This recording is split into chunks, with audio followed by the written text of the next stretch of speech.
Hello everyone, I'm Gitanshi Aditya and today we are going to study chapter number 12 talking about the future and chapter number 13 the double object. ठीक है, आज की class में हम chapter number 12 भी पढ़ेंगे और चैप्टर नंबर 13 भी पढ़ेंगे. याद रखिए आप सभी अपनी अपनी जो बुक्स हैं, ठीक है, जो हमारी ग्रामर की बुक है वो आप सभी ओपन कर लें. ठीक, पेज नंबर 54 पे आ जाएं क्योंकि पेज नंबर 54 पे हमारा चैप्टर नंबर 12 है. तो ये चैप्टर हम अभी पढ़ेंगे और साथ में इसके जो एक्सरसाइज हैं, ठीक है, वो मैं आपको हमारा जो व्हाट्सएप की जो क्लास होती है उसमें बताऊंगी. इसमें सिर्फ हम इसे अच्छे से समझेंगे और फिर एक्सरसाइज हम उसमें फिल करेंगे. तो जल्दी से टॉकिंग अबाउट द फ्यूचर पे आ जाइए. ठीक है, देखो, we use the future simple will shall plus verb first form when we know that something will happen in the future. हाँ, यहाँ पे अब हम फ्यूचर टेंस पढ़ने वाले हैं. हम पहले की क्लासेस में प्रेजेंट टेंस पढ़ चुके हैं, पास्ट टेंस पढ़ चुके हैं, अब हम फ्यूचर टेंस पढ़ने वाले हैं. तो प्रेजेंट में हमने क्या पढ़ा था कि जो काम हम रोज़ करते हैं, जैसे आई गो टू स्कूल डेली, ठीक है, शी ब्रशेज हर टीथ. तो जो काम हम रोज करते हैं या जो अभी कर रहे हैं, इन सब को हम प्रेजेंट बोलते हैं. जैसे मैं अभी आपको पढ़ा रही हूँ तो वो प्रेजेंट है. ठीक है, जो काम हम पहले कर चुके हैं, ठीक है, जैसे मैं कल स्कूल गई थी, ठीक है, मैं कल मार्केट गई थी, तो ये क्या है? ये काम आप अभी नहीं कर रहे हो, बाद में नहीं करोगे, ये काम आप पहले कर चुके हो. ठीक है, ये हो जाएगा हमारा पास्ट टेंस क्योंकि ये काम पहले हो चुका है. अब हम पढ़ेंगे फ्यूचर टेंस, मतलब जो काम हम करने वाले हैं उसे कहते हैं फ्यूचर टेंस. ठीक है, जैसे अगर मैं आपसे कहूँ कि कल आप ब्रश करोगे, तो अभी आप ब्रश नहीं किए हो ना, मतलब सुबह किए थे, ठीक है, लेकिन अभी नहीं किए हो, कल आप दोबारा करोगे, तो वो आप दोबारा कल करोगे, अभी नहीं किए हो. तो जो काम आप फ्यूचर में करोगे, मतलब आने वाले दिन में करोगे, उसे ही कहते हैं फ्यूचर टेंस. ठीक है, तो ये था सिंपल. अब देखो, हमने ये पढ़ा हुआ था कि मैंने आपको फॉर्मूला लिखवाया था, चाहे फिर वो प्रेजेंट का हो या फिर पास्ट का हो. हमने सारे में ये फॉर्मूलाज पढ़े थे कि सब्जेक्ट, जैसे अगर हमें प्रेजेंट सिंपल लिखना था तो हमने लिखा था सब्जेक्ट प्लस वर्ब की फर्स्ट फॉर्म में SEIS प्लस ऑब्जेक्ट. ठीक है, मतलब हमेशा ही उस फॉर्मूला में सब्जेक्ट होता है, फिर बीच में वर्ब का फर्स्ट फॉर्म, सेकंड फॉर्म या जो भी फॉर्म होता है, लास्ट में ऑब्जेक्ट होता है. ठीक है, ये हमारा फिक्स होता है. तो अब हम पढ़ेंगे फ्यूचर. इसमें जो है हमारा फॉर्मूला होगा सब्जेक्ट प्लस विल या शैल प्लस वर्ब का फर्स्ट फॉर्म प्लस ऑब्जेक्ट. ये हमारा फॉर्मूला होगा. मैं व्हाट्सएप ग्रुप में इसे लिख के अच्छे से आपको सेंड कर दूंगी, आप उसे अपनी कॉपी में देख देख के लिख लेंगे. ठीक है, तो विल या शैल का यूज हम सिंपल फ्यूचर में करते हैं. ठीक है, सिंपल फ्यूचर में हम यूज करते हैं विल या फिर शैल का. अब आप सभी अपने अपनी बुक के पेज नंबर 54 पे आओ. यहाँ पे देखो, यहाँ पे क्लियरली लिखा हुआ है we use the future simple. यहाँ पे साथ में देखो विल शैल प्लस वर्ब का first form when we know that something will happen in future. हम will shall plus verb का फर्स्ट फॉर्म तब यूज़ करते हैं जब हमें ये पता होता है कि फ्यूचर में, मतलब आने वाले टाइम में कुछ होने वाला है. ठीक है, जैसे कल आप ब्रश करोगे, कल मैं अपना होमवर्क करूँगी. ठीक है, ये सारी चीज़ें फ्यूचर में हैं, तो इसमें हम यूज़ करते हैं will shall प्लस वर्ब का फर्स्ट फॉर्म. अब इसका सेकेंड पॉइंट देखो, यहाँ पे आपको दिख रहा होगा, पहले में स्टार लगा हुआ है, वो हमने पढ़ लिया, दूसरे में फिर स्टार लगा हुआ है. तो ये वाला पॉइंट क्या है देखो. अब क्वेश्चन ये उठता है कि विल हम किसके साथ यूज करते हैं और शैल हम किसके साथ यूज करते हैं. तो शैल हम आई और वी के साथ यूज करते हैं. शैल सिर्फ हम आई और वी के साथ ही यूज करते हैं. यहाँ पे लिखा हुआ है देखो, we can use shall with I and we but not with you, he, she, it, they. हम जो है शैल का यूज सिर्फ आई या फिर वी के साथ ही करते हैं.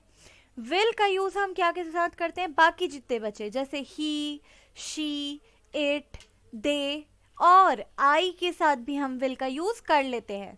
ठीक है, तो शैल का यूज या तो आई या फिर वी के साथ होगा, और विल का use I they it you he she और कोई भी नाम, इन सब के साथ हम विल का यूज करेंगे। जैसे यहाँ पे एग्जाम्पल दिया हुआ है, देखो टॉम विल बी लेट, तो देखो टॉम एक नेम है ना, एक नाम है, तो उसके साथ हमने विल का यूज किया। टॉम विल बी लेट मतलब टॉम लेट हो जाएगा। आप इसे ऐसा नहीं कह सकते कि टॉम शैल बी लेट, मतलब कि शैल भी नहीं कह सकते, शैल जो है रॉन्ग हो जाएगा, नेम के साथ हम शैल का यूज नहीं करते हैं। फिर वी विल, हाँ we shall win the match, तो देखो यहाँ पे we shall win the match लिखा हुआ है, वो एकदम करेक्ट है। और अगर कोई कहता है we will win the match तो वो भी सही है। शैल का यूज आप आई या वी के साथ कर सकते हो और विल का यूज आप किसी के साथ भी कर सकते हो, लेकिन शैल का यूज आप किसी और के साथ नहीं कर सकते, मतलब ही शैल शी शैल ऐसा यूज नहीं कर सकते हो, ठीक है। अब देखो यहाँ पे थर्ड पॉइंट में कुछ शॉर्ट फॉर्म्स दिए हुए हैं, दिख रहे हैं आपको कुछ शॉर्ट फॉर्म्स। तो शॉर्ट फॉर्म का वीडियो मैंने आपको पहले ही भेज दिया था, है ना, और मैंने कहा था आप लोग उसे देख लेना, उसमें कुछ विल के भी फॉर्म्स हैं। यहाँ पे कुछ और फॉर्म्स है, देखो learn the short forms of will. I will को हम बोलेंगे I'll, you will you'll, he will he'll, she will she'll, they will they'll, and we will को हम बोलेंगे वॉन्ट। ठीक है, ये शॉर्ट फॉर्म है, जब हम इसे एक साथ छोटा करके बोलते हैं तो वो शॉर्ट फॉर्म कहलाता है। ये हम जब किसी दोस्त से बात कर रहे हो तब यूज़ करते हैं, या फिर किसी इनफॉर्मल लेटर जब हम लिख रहे हैं अपने दोस्तों या फैमिली में तब यूज़ करते हैं। आपको जैसे एग्ज़ाम में आपको बोला गया है कोई फॉर्मल लेटर लिखने के लिए, तो आप शॉर्ट फॉर्म का यूज़ नहीं कर सकते हो, वहाँ पे वो गलत हो जाएगा। जब तक बोला ना जाए कि शॉर्ट फॉर्म्स यूज़ करना है तब तक आप शॉर्ट फॉर्म यूज़ नहीं करोगे, आपको हमेशा ही फुल फॉर्म में ही लिखना है। ठीक है, तो ये था हमारा सिंपल सा फ्यूचर। ठीक है, जो फ्यूचर में होगा, जो बाद में होगा उसे फ्यूचर कहते हैं। अब यहाँ पे देखो, इस चैप्टर में आप सबसे पहले अपनी पेंसिल्स अपने हाथ पे रखो। ठीक है, पेंसिल्स हाथ में रखो और पेज नंबर 55 पे एक्सरसाइज नंबर 1 जो है हमारा, दिख रहा है आपको, एक्सरसाइज 1 और एक्सरसाइज 2, इस पे टिक करो। ये दो एक्सरसाइज हम बनाएंगे। ठीक है, इसके आंसर्स मैं आपको व्हाट्सएप ग्रुप में सेंड करूंगी, आप क्वेश्चन इसमें से देखेंगे। ठीक है, फर्स्ट वाले एक्सरसाइज का ध्यान से सुनो मेरी बात, फर्स्ट वाले एक्सरसाइज का क्वेश्चन आप अपने बुक से देखोगे, पहले क्वेश्चन लिखना, फिर आंसर डाल के जो आंसर मैं व्हाट्सएप ग्रुप में सेंड करूंगी उसे लिखना। वैसे ही फर्स्ट वाला, फिर सेकंड, थर्ड, फोर्थ जितने भी हैं, यहाँ पे टोटल 7 है, तो आपको सबको वैसे ही लिखना है। फिर एक्सरसाइज 2, इसमें आपको कोई चीज़ यहाँ से नहीं देखनी है, वो व्हाट्सएप ग्रुप में क्वेश्चन भी लिखा हुआ है, आंसर भी लिखा हुआ है, तो देख देख के कंप्लीटली पूरा उतार देना। देख के आपको इसमें देखो क्या बोल रहे हैं, नेगेटिव बनाना है, इंट्रोगेटिव बनाना है और नेगेटिव इंट्रोगेटिव बनाना है। तो हमने इससे पहले जो एक्सरसाइजेस बनाए थे, जब हम चाहे प्रेजेंट पढ़ रहे हों चाहे पास्ट पढ़ रहे हों, हमने सब में इंट्रोगेटिव बनाया है, नेगेटिव बनाया है और नेगेटिव इंट्रोगेटिव बनाया है। तो इसमें भी यही करना है। यहाँ पे क्या हो जाएगा, विल या शैल के बाद नॉट लग जाएगा, और जब हमें नेगेटिव बनाना होगा, जब क्वेश्चन बनाएंगे तो विल या शैल सामने आ जाएगा, और वैसे ही जब नेगेटिव इंट्रोगेटिव बनाएंगे तो विल सामने आ जाएगा, फिर सब्जेक्ट, फिर नॉट, फिर वर्ब का फर्स्ट फॉर्म, लास्ट में क्वेश्चन मार्क। तो ये आप 1-2 क्वेश्चन जब बनाओगे एक्सरसाइज का तो आपको समझ में आ जाएगा। फॉर्मूला मैं आपको लिख के दे दूंगी। ठीक है, तो आप एक बार उस फॉर्मूले को देखना और उसके बाद फिर इसे अच्छे से अपनी कॉपी में लिखना। ये आपको पूरा अपनी ग्रामर कॉपी में लिखना है। तो एक्सरसाइज नंबर 1 और एक्सरसाइज नंबर 2 पे टिक करो, ये दोनों एक्सरसाइज हम पढ़ेंगे। उसके बाद पेज टर्न करने पे ये जो एक्सरसाइजेस हैं ये हमें नहीं पढ़ना है। तो पेज नंबर 57 और पेज नंबर 58 इसे आप क्रॉस कर दो। ठीक है, बहुत बड़ा सा क्रॉस लगाने की ज़रूरत नहीं है, छोटा छोटा क्रॉस लगा दो इसमें। ठीक है, कि ये हम नहीं पढ़ेंगे, क्योंकि ये जो हमने एक्सरसाइजेस फिल किए हैं उससे ये हमारा चैप्टर कंप्लीट हो जाता है। आप चाहो तो आप अपने क्या बोलना चाहिए, बनाने के लिए, अपने एक्सरसाइज के लिए आप इसे बना सकते हो। ठीक है, अपने नॉलेज के लिए आप इसे बना सकते हो, बन जाएगा। कुछ डाउट हो तो पूछ लेना। सो ये था हमारा फ्यूचर सिंपल। अब आ जाओ डबल ऑब्जेक्ट में, पेज नंबर 60। जल्दी से आप सभी पेज नंबर 60 ओपन करो, द डबल ऑब्जेक्ट। यहां देखो, हमने पहले की क्लासेस में सब्जेक्ट और प्रेडिकेट पढ़ा है ना। जो कोई काम करता है उसे सब्जेक्ट कहते हैं, और जो काम वो करता है उसे प्रेडिकेट कहते हैं। जो कोई काम कर रहा है वो सब्जेक्ट, और जो काम वो कर रहा है वो प्रेडिकेट। जैसे राम कोई काम कर रहा है तो राम सब्जेक्ट हो गया, और राम क्या काम कर रहा है, तो वो मार्केट जाने का। जैसे Ram goes to the market, तो इसमें काम करने वाला कौन है, राम है, और वो क्या काम कर रहा है, तो मार्केट जाने का। तो राम एक सब्जेक्ट है, और फिर बाकी जो बचा वो प्रेडिकेट है। तो यहाँ पे लिखा हुआ है, देखो, you have learn that the doer of an action is called the subject. जो कोई काम करता है उसे सब्जेक्ट कहा जाता है। फिर second, the thing on which the doer acts is called the object. जिस पे वो काम करता है, मतलब जिस पे वो काम करता है, ठीक है। क्या काम करता है, तो मार्केट जाने का काम कर रहा था, तो वो मार्केट जाने का काम कर रहा है ना, तो वो हो जाएगा ऑब्जेक्ट। और क्या काम कर रहा था, जाने का काम कर रहा था। Ram goes to the market. Ram जो है वो सब्जेक्ट, कहाँ जा रहा है, ऑब्जेक्ट क्या है, वो मार्केट जाने का काम कर रहा है। और क्या काम कर रहा है, तो जाने का काम कर रहा है, तो वो वर्ब हो जाएगा। तो सब्जेक्ट, ऑब्जेक्ट और वर्ब, हर एक सेंटेंस इसी से बना होता है। जब हमने प्रेजेंट पढ़ा था, पास्ट पढ़ा था, और अभी फ्यूचर पढ़ा, इन सब में हमने यही देखा ना कि सब्जेक्ट प्लस वर्ब का कोई फॉर्म प्लस ऑब्जेक्ट, हर एक सेंटेंस में यही होता है। तो यहाँ पे देखो कुछ एग्जाम्पल्स दिए हुए हैं। पहला है, मोहन एट एन एप्पल। तो मोहन, वो जो काम कर रहा है वो मोहन है, तो और किसके ऊपर काम कर रहा है, एप्पल के ऊपर। क्या काम कर रहा है, तो खाने का काम कर रहा है। तो मोहन जो है सब्जेक्ट, एप्पल जो है ऑब्जेक्ट, और खाने का काम जो है वो वर्ब। वैसे ही the hare ran a race. Hare मतलब खरगोश होता है, तो खरगोश सब्जेक्ट, रैन दौड़ने का काम कर रहा है, तो वर्ब, और अ रेस तो एक दौड़, तो वो दौड़ने का काम कर रहा है। तो the hare ran a race, the subject the hare, verb ran, और ऑब्जेक्ट अ रेस। ठीक है। फिर देखो, द गर्ल्स प्लग्ड फ्लावर्स। तो लड़कियों ने फ्लावर के ऊपर काम किया। क्या काम किया, तो उसे तोड़ने का काम किया। तो द गर्ल्स प्लग्ड फ्लावर्स। ठीक है। अब देखो, ये वो सेंटेंसेस थे जिनमें सिर्फ एक ही ऑब्जेक्ट था, है ना, लास्ट में सिर्फ एक ही ऑब्जेक्ट था। अब हम कुछ सेंटेंसेस पढ़ेंगे जिनमें दो ऑब्जेक्ट होंगे, मतलब दो लोगों के ऊपर काम किया जाएगा। तो देखो, father bought me a pen. यहाँ पे देखो, फादर ने, काम करने वाले फादर है, ठीक है, वो सब्जेक्ट है, वो कुछ लाए हैं, ठीक है। अब पेन, पेन लाए हैं, किसके लिए, तो मी, फादर मेरे लिए एक पेन लाए हैं। तो बॉट जो है खरीदने का काम किए वो, तो वो काम वर्ब हो गया। अब वो मेरे लिए लाए हैं, एक पेन लाए हैं, मेरे लिए एक पेन, तो मी एक ऑब्जेक्ट है और पेन एक ऑब्जेक्ट है ना। Father bought me a pen, यहाँ पे दो ऑब्जेक्ट है।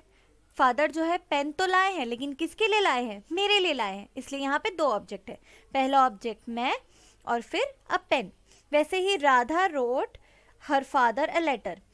राधा रोट, राधा लिखने वाली राधा है, तो वो सब्जेक्ट है। रोट लिखने का काम कर रही है, इसलिए वो वर्ब है। Her father a letter, Radha wrote her father a letter. फिर यहाँ पे देखो दो हो गया, उसके पापा को लिखा, अ लेटर, एक लेटर लिखा, लेकिन किसको लिखा, उसके पापा को। तो ये जो किसको लिखती है ना, वो भी एक ऑब्जेक्ट होता है। वैसे ही Tom lent Lucy some money. Tom lent Lucy, Tom ने काम किया, क्या काम किया, तो देखो टॉम क्या था, सब्जेक्ट। आप अपनी बुक पे देख सकते हो ना, यहाँ पे लिखा हुआ है टॉम लेंट, मतलब उधार देना, तो lent Lucy, Lucy some money, तो उसने कुछ पैसे दिए, किसको दिए, लूसी को दिए। तो ये दोनों ऑब्जेक्ट है, सम मनी और लूसी। वैसे ही they asked him a question.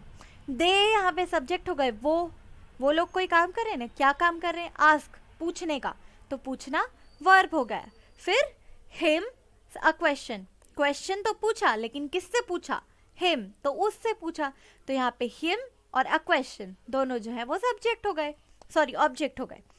तो देखो पहला वाला जो रहेगा ना, जो पहले आएगा, जैसे दे आस्क्ड हिम अ क्वेश्चन, तो जो पहले आएगा ऑब्जेक्ट वन, हिम पहले आ रहा है, और दूसरा जो है वो ऑब्जेक्ट टू बाद में आ रहा है।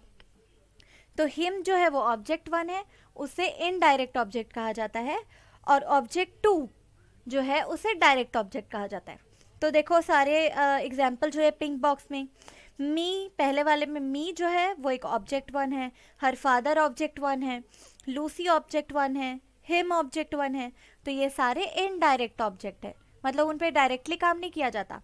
पहले फादर एक पेन लाए है ना, उसके बाद फिर उसको दे दिए ना, पहले खरीद के लाए होंगे फिर दिए होंगे। वैसे ही राधा जो है एक लेटर लिखी, किसको लिखी, बाद में उसके फादर के पास पहुंचा। वैसे ही टॉम ने कुछ पैसे निकाले फिर तो लूसी को दिए, तो पहले तो पैसे आए ना, तो वो और डायरेक्ट ऑब्जेक्ट है। फिर they asked a question him, वो पहले क्वेश्चन पूछे, फिर किससे पूछे, तो उससे पूछे। तो ये सारे इनडायरेक्ट ऑब्जेक्ट हैं।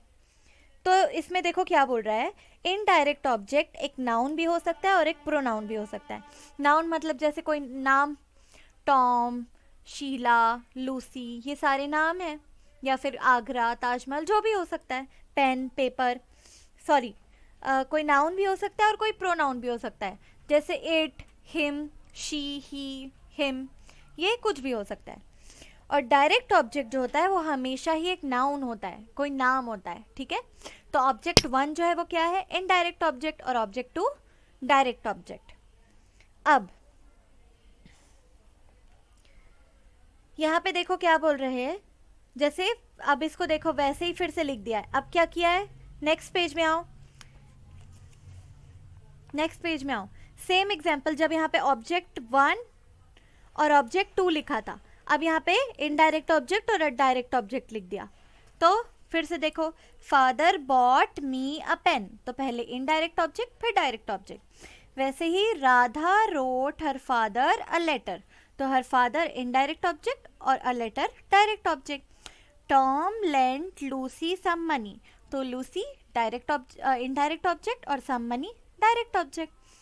दे आस्क्ड हिम अ क्वेश्चन, तो him indirect object, a question direct object. अब आपको ये बोल रहा है कि अगर आपको इन दोनों की जगह चेंज करनी हो, मान लो ये जो इनडायरेक्ट ऑब्जेक्ट है उसकी जगह पे आपको डायरेक्ट ऑब्जेक्ट लाना हो, और ये जो इनडायरेक्ट ऑब्जेक्ट है उसको डायरेक्ट ऑब्जेक्ट की जगह पे लाना हो, दोनों की जगह चेंज करना है, तो ये सेंटेंस कैसे बनेंगे। अभी देखो जब इनडायरेक्ट पहले और डायरेक्ट बाद में, तो कैसे बन रहा है, father bought me a pen. जब इन दोनों की जगह चेंज करेंगे तो क्या होगा, फादर बॉट, डायरेक्ट पहले आ गया, अ पेन फॉर मी। हाँ, जब हम इनडायरेक्ट ऑब्जेक्ट को डायरेक्ट ऑब्जेक्ट में चेंज करते हैं तो एक प्रीपोजिशन लग जाता है दोनों के बीच में। तो यहाँ पे देखो हमने जगह चेंज की ना, तो पहले में मी पहले था, यहाँ पे अ पेन पहले हो गया। Father bought a pen for me, मतलब फादर ने मेरे लिए एक पेन खरीदी। वैसे ही Radha wrote her father a letter, तो राधा रोट अ लेटर पहले आ गया, a letter to her father. फिर Tom lent Lucy some money, तो टॉम लेंट सम मनी पहले आ जाएगा to Lucy, Tom lent some money to Lucy, ठीक है।